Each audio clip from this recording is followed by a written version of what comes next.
Bonjour, je suis Pascal Vella, responsable de la communication numérique à la FNIC, l'association en charge des noms de domaine en .fr.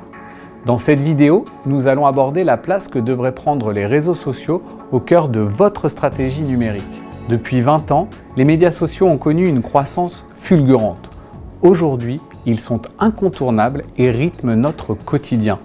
D'ailleurs, vous y êtes sans doute déjà à titre personnel, mais qu'en est-il à titre professionnel? Si ce n'est pas déjà le cas, il est urgent de vous y intéresser de plus près car une grande partie de vos clients s'y trouvent déjà. Vous le savez sans doute, sur la plupart de ces plateformes, créer une page entreprise est facile et gratuit.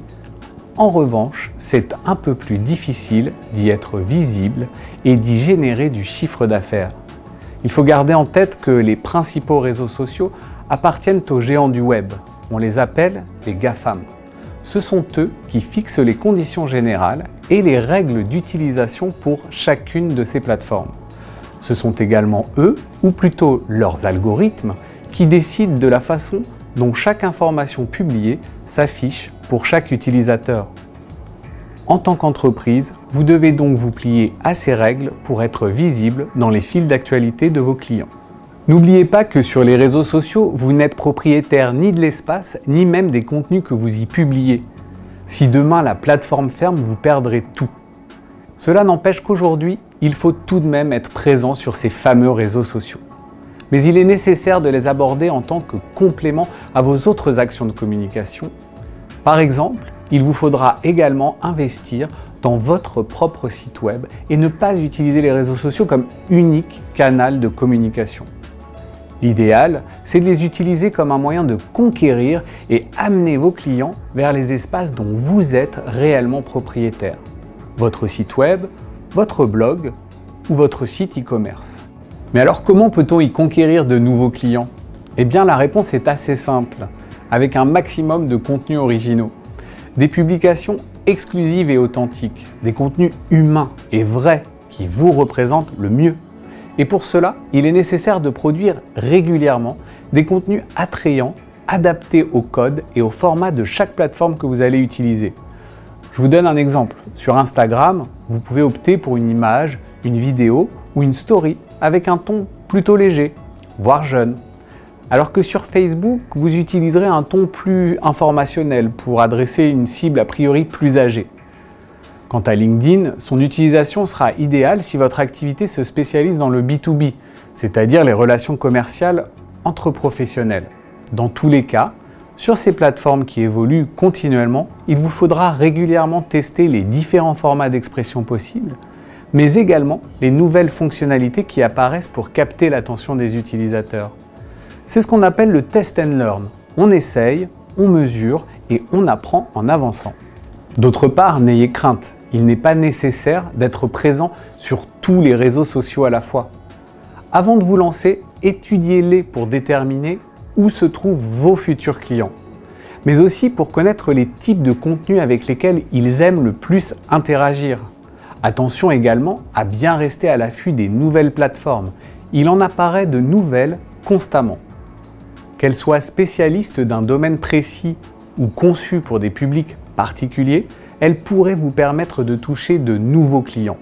Restez donc bien à l'écoute. Dans tous les cas, pour que vos contenus plaisent aux fameux algorithmes et vous assurent une bonne visibilité, voici 3 leviers de publication à bien retenir. La fréquence, la régularité et l'engagement. Mais l'engagement, qu'est-ce que c'est exactement? L'engagement, ce n'est pas que le nombre de personnes qui ont vu votre publication, c'est aussi les réactions et interactions qu'elle génère. En gros, c'est l'addition du nombre de commentaires, de j'aime et de repartages. Plus l'engagement sur votre publication est élevé, plus elle aura de chances d'être vue par un plus grand nombre de personnes. C'est un des facteurs clés de tous les algorithmes. Les personnes qui vous suivent deviennent alors des sortes d'ambassadeurs pour vos contenus. C'est donc votre communauté qui va soutenir et porter vos messages et peut-être même faire le buzz pour vous. Mais le buzz naturel n'est pas toujours facile à obtenir et la manière la plus simple et la plus rapide pour accroître et accélérer votre visibilité en ligne sera de vous tourner vers la publicité payante. Si malheureusement c'est devenu la façon la plus sûre d'être visible sur les réseaux sociaux aujourd'hui, c'est aussi la possibilité de personnaliser chacune de vos publications en fonction des clients que vous voulez toucher. En effet, sur les réseaux sociaux, les publicités imitent les autres publications déjà présentes, images, textes, vidéos, stories, avec la mention sponsorisée. C'est ce qu'on appelle la publicité native, car elle se fond dans le décor de la plateforme en utilisant ses codes et ses formats. Elle vous permet donc de transformer facilement des prospects en followers et ces followers en clients, mais uniquement si votre offre est alléchante, évidemment. Si vous avez des produits à vendre, vous pouvez également vous servir des réseaux sociaux pour y faire du e-commerce, grâce notamment au marketplace ou au social selling. Normalement réservé à la vente en ligne entre particuliers, vous êtes déjà quelques-uns à utiliser les marketplaces sur les réseaux sociaux comme celui de Facebook par exemple, pour la simplicité d'utilisation. Mais attention, encore une fois, au risque de devenir totalement dépendant des GAFAM pour votre parcours client, surtout si vous n'utilisez qu'elles. Rappelez-vous que les réseaux sociaux ne vous appartiennent pas. D'autre part, pour la vente sur les réseaux sociaux, certaines plateformes vous proposent actuellement de créer votre boutique en ligne directement dans votre page entreprise. C'est ce qu'on appelle le social selling. L'avantage, c'est que cette solution vous permet de valoriser vos produits au sein même des réseaux sociaux pour une meilleure visibilité par votre communauté. En revanche, la vente, elle, doit s'effectuer sur votre propre site. Dans tous les cas, avoir votre site e-commerce est tout simplement indispensable. Et ne vous inquiétez pas, il existe des solutions simples et très faciles à installer. Donc si je résume, concentrez-vous sur les plateformes où se trouvent vos clients avec des contenus originaux qui vous représentent le plus. N'ayez pas peur d'interagir avec votre communauté et de consacrer un budget à la sponsorisation de vos communications, même minimes, pour faire grandir plus vite votre communauté. Rappelez-vous, testez, mesurez, apprenez et ajustez.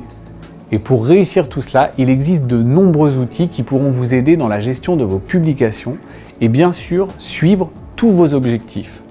Et si ces tâches vous paraissent déjà complexes ou chronophages, ne laissez surtout pas tomber ce terrain incontournable.